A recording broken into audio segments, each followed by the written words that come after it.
मैं शुरुआत में बताना चाह रहा हूं कि मैं हुकूमत की तरफ से लाए गए इस रेजोल्यूशन की मुखालिफत में बोल रहा हूं और मैंने अमेंडमेंट्स भी दिए हैं प्रेजेंट एड्रेस के लिए।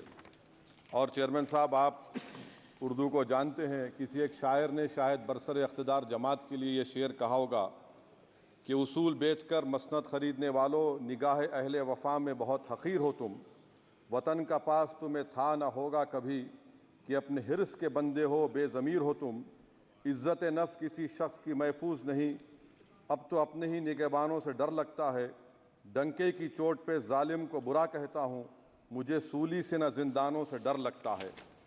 मोहतरम चेयरमैन साहब, मैं आज इन लोगों की तरफ से बोल रहा हूँ जो दिखते तो हैं, जिनके बारे में बात तो होती है मगर उनकी कोई नहीं सुनता।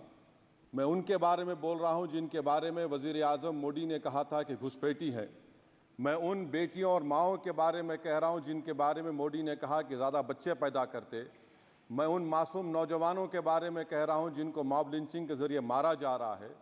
मैं उन बेज़ुबान माँ और बाप के बारे में बोल रहा हूँ जिनकी औलाद आज इस हुकूमत के गलत कानून के चक्कर में जेलों में सड़ रहे हैं।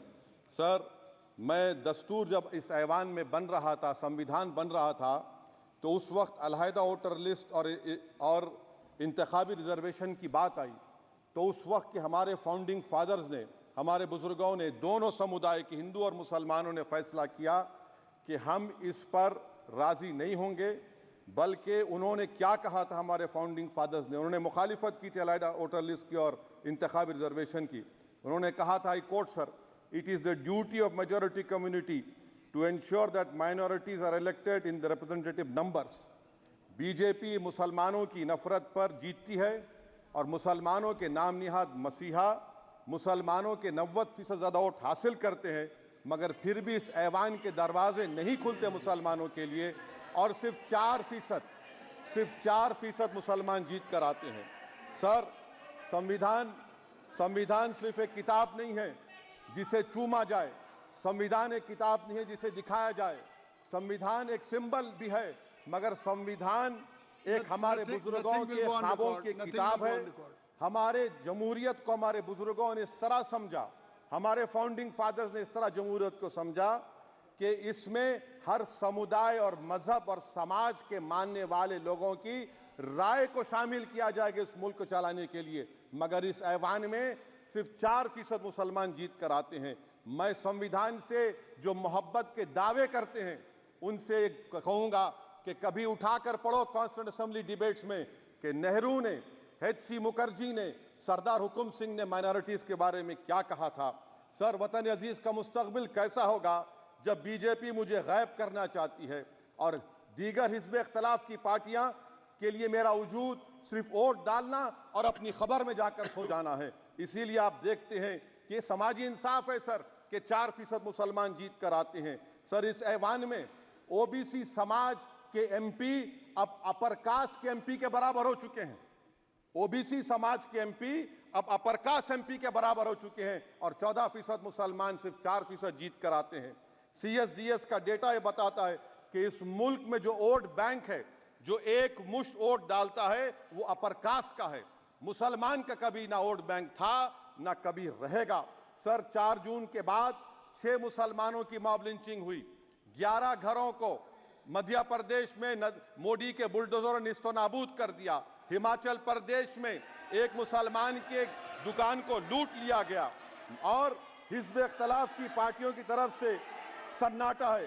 शायद अब वक्त आ चुका है कि लफ्ज़ मुसलमान का नाम लेना भी अब उस पर पाबंदी आयद कर दी जाएगी। सर, मैं ये बात बताना चाह रहा हूँ कि नरेंद्र मोदी को जो मैंडेट मिला है। एक मिनट, आप लोग बैठ जाएं, कृपया आप लोग बैठ जाएं। श्री मनसुख मांडविया जी, आप लोग बैठ जाएं, कृपया माननीय सदस्य बैठ जाएं। श्री मनसुख मांडविया जी, मनसुख मांडविया जी, कृपया आप लोग बैठ जाएं। अपने प्रारंभिक कृपया आप लोग बैठ जाएं। आप लोग बैठ जाएं। माननीय सदस्य ने अपने प्रारंभिक भाषण में जो शब्द प्रयोग करा है उसको ऑथेंटिकेट करा जाए। और अभी उन्होंने उल्लेख करा कि मोदी के बुलडोजर ने वहाँ मॉब लिंचिंग करा है, उसको भी ऑथेंटिकेट करा जाए। निश्चित तौर से इसको ठीक ठीक है। उवैसी साहब, जब भी कोई बात नहीं आपकी सर, कहें- आप चेयर पर बैठे हैं जी, इसलिए आप उसको- मंत्री जी को पेट में दर्द हुआ, माशाल्लाह, शुक्रिया उनका। नहीं, तो मंत्री- सर मैं ये बोल मंत्री की रहा था, जवाबदेही है ये मैं अरे ये नहीं, मंत्री इससे की बुरी बात क्या है? जवाबदेही। पेट में दर्द हो सकता है। वो दर्द, ये सब ठीक अच्छा, नहीं। दर्द हुआ, चलिए दर्द हुआ, दिल का दर्द हुआ।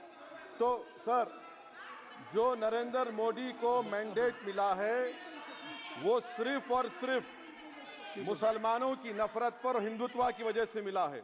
आई would like to say it is not Modi's in dock, but every single person voted him despite his anti Muslim voice. And I would like to tell the opposition parties, this is not a moral victory for you, this is a victory of majoritarianism. Everyone should contemplate and do introspection. Why is it that the OBCs and the upper caste are getting their due representation? Why are the Muslims not getting? Are we here only to vote for you and not to get elected? If that is the case, please tell us that we are only here to vote for you. Sir, आज भारत के आधे नौजवान बेरोजगार हैं और रोजगार की तालाश, बेरोजगारी का आलम यह है सर कि मोदी सरकार के 5 साल में 75 लाख एस्पिरेंट्स की जिंदगी बर्बाद हो गई, 6 पेपर लीक हुआ। बेरोजगारी का आलम यह है सर कि रशिया जा रहे हैं, वहां जाकर अपनी जानों को दे रहे हैं। बेरोजगारी का आलम यह है कि नरेंद्र मोदी रोजगार का कैंप चलाती है नौजवानों के लिए कि तुम इजराइल में जाकर काम करो, उनको कैनन फॉडर बना रही है ताकि फलस्तीनियों की जायदादों को हड़प कर सके। ये भी कंक्लूड मैं, अरे सर मेरा टाइम है। कहाँ टाइम है सर, आप ये टाइम ले लिए मेरा। सर मैं 2 मिनट दीजिए। ये विश्वगुरु की पॉलिसी है। इजराइल को 27 टन हथियार जा रहा है। 9 मिलियन भारत के लोग गल्फ में काम करते हैं, क्या असर पड़ेगा? 47,000 इजरायली फलस्तीनी मार चुके हैं। क्या है हमारी पॉलिसी सर? क्यों हथियार दे रहे हैं? सर नस्लकशी हो रही है। सदर जमहूरिया के खुतबे में राष्ट्रपति के सर मैं उसी पे बोल रहा हूं सर, उसमें लिखा हुआ है फॉरेन पॉलिसी के ऊपर, आप पैराग्राफ नंबर 25 देख लीजिए।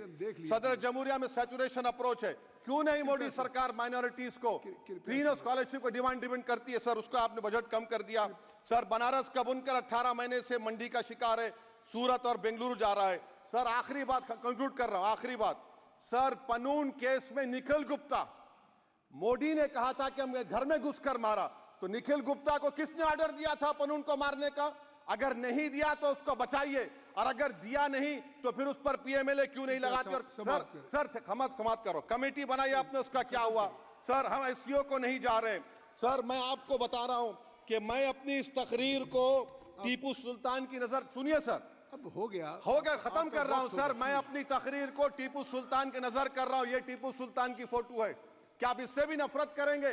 सर ये संविधान में टीपू सुल्तान की फोटो है जिस पर वल्लभ भाई पटेल ने साइन किया, श्यामा प्रसाद मुखर्जी ने साइन किया। ये आपकी नफरत है सर। आखिर में मैं अपनी बात को खत्म कर रहा हूं इस शेर पर कि क्या दिन दिखा रही है सियासत की धूप छांव, जो कल सपूत थे वो कपूतों में आ गए, थे इस कदर अजीम के पैरों में ताज थे, इतने हुए जलील के जूतों में आ गए। बहुत बहुत शुक्रिया सर।